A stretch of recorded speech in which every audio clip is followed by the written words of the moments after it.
Hi, everyone. Welcome to our Hillcrest Tennis Live series. We're here courtside. We're going to have a little courtside chat today about how to stop beating ourselves on the tennis court. So first off, we kind of discussed last week positioning on the court and where we should be standing in regards to the shot that we hit, and then also so that it helps you recover correctly, and it will also help in being more effective getting to that next ball. So first off, my number one topic for beating yourself or stop beating yourself is positioning, making sure that you are recovering to the correct spot and not over covering and not under covering where the ball goes. So I have a little tennis court here, and so in essence, if you're going to be, if you hit a shot, excuse me, sorry. Okay, so if this is me standing here and I hit a shot cross court to this spot here, I'm going to always make sure that I am on this side of the hash. I never want to come over here and follow the ball here. Okay, so you're always wanting to split the difference from any shot that you can cover. So if your opponent if Jacob was my opponent over here, he can either hit here or he can hit here.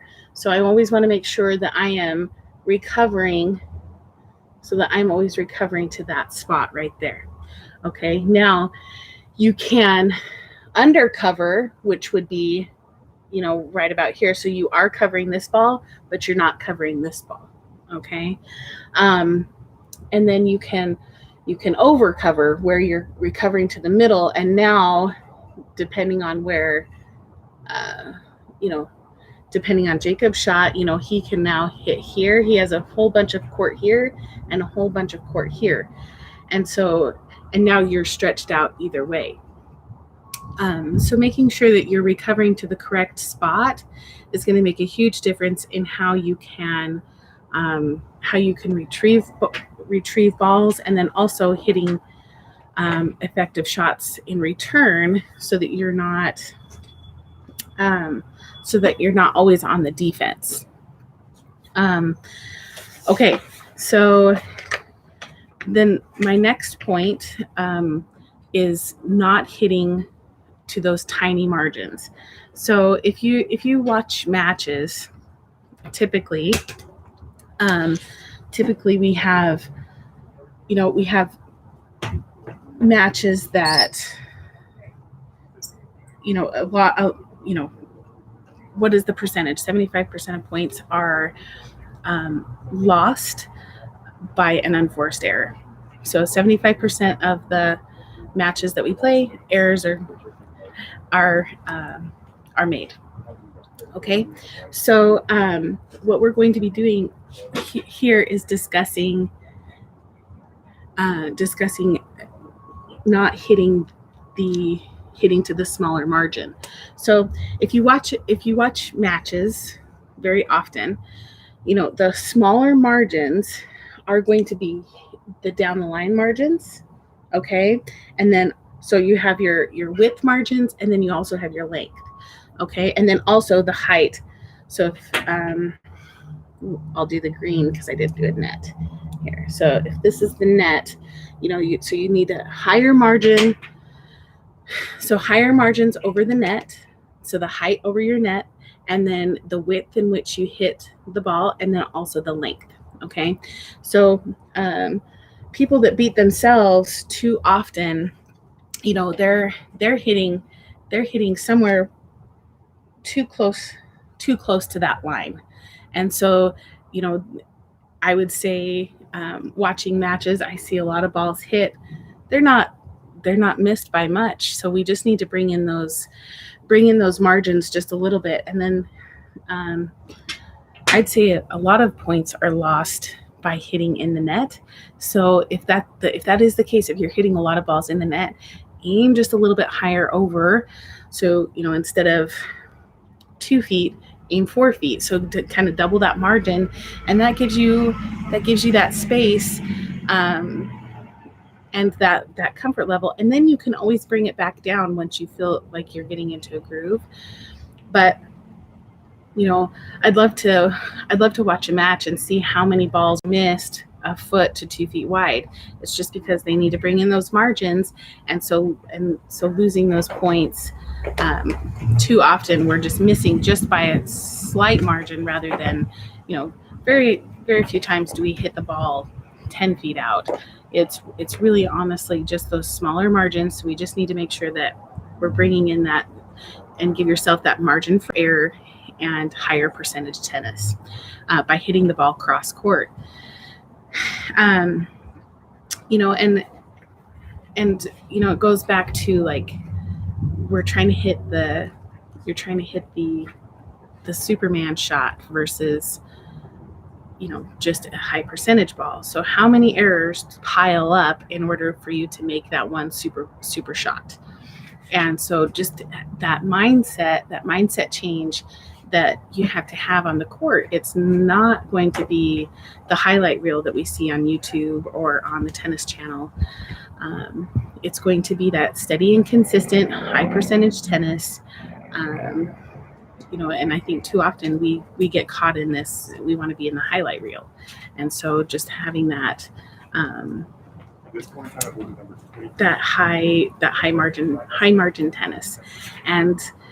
And with the high margin tennis, it also increases your confidence, and it gets your point, and it gets your confidence. You start building that the points kind of start to snowball into your favor, and then you can start kind of picking and choosing the times that you can be aggressive.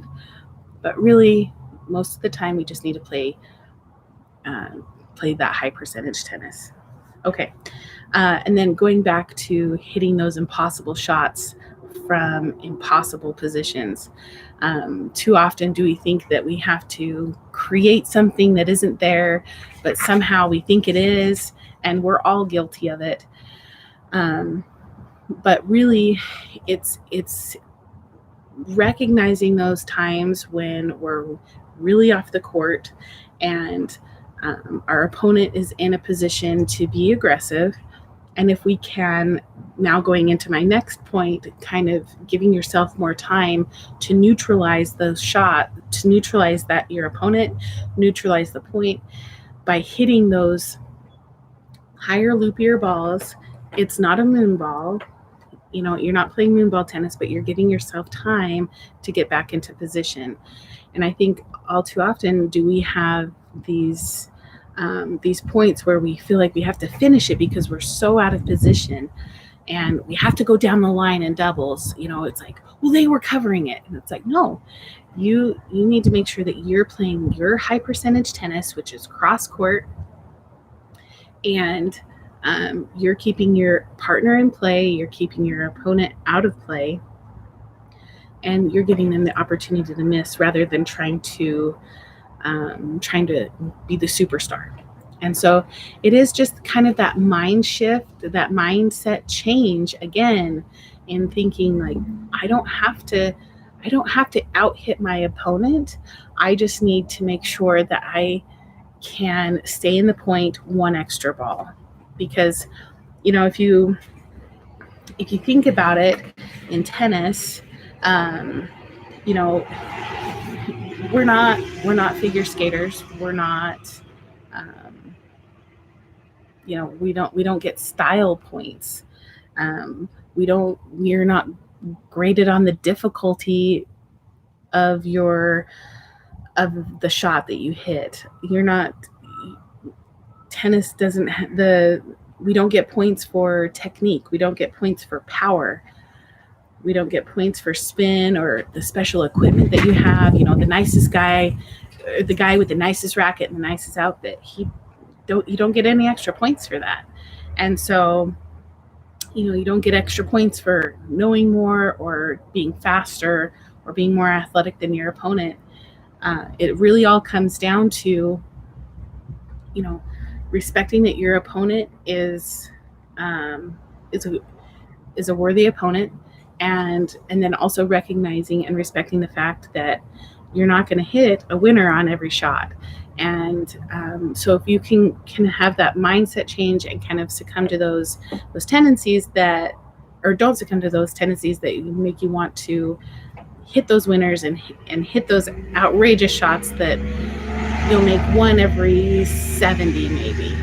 And so that, you don't want to get into that, dive into that hole, because once that happens, then it's cyclical and it becomes habitual, and it's very hard to kind of come out of. And so if you can just really make sure that when you step on the court for your match, you're recognizing where your margins are. You're positioning yourself accordingly on the court based on if you're playing singles, doubles, where you hit the ball, where your opponent hits the ball, and then also giving yourself that time to get back into the point, time to hit that ball cross court. So you give yourself the time to recover, you give yourself that time and position to hit the next shot. And more often than not, you're playing higher percentage tennis, and you will see the results start to go into your favor. And so anyway, I hope this helps. It is a mindset change, and it's definitely something that we all have to work on. Regardless of what level it is, we're always trying to bridge that gap with our opponents, and too often do we think that we have to out-hit them, to outpower them, spin them, whatever it is. But really, it's just playing smart tennis, and what do you need to do to sabotage your opponent and to make your opponent make their life a little bit miserable, so to speak. And so in order to do that, you need to play high margin tennis and make sure that you're in position and you're moving to the correct spots, and those will give you your best chances of winning. And so I hope this information helped. Have a wonderful weekend. Just as a reminder, the tennis facilities will be closed next week due to the Boise Open, but we will resume our normal schedule starting August 17th. You're more than welcome to call the tennis office if you have any questions. We are also coming out with our fall schedule, so be on the lookout for that. And hope you have a wonderful weekend, and we'll see you at the courts.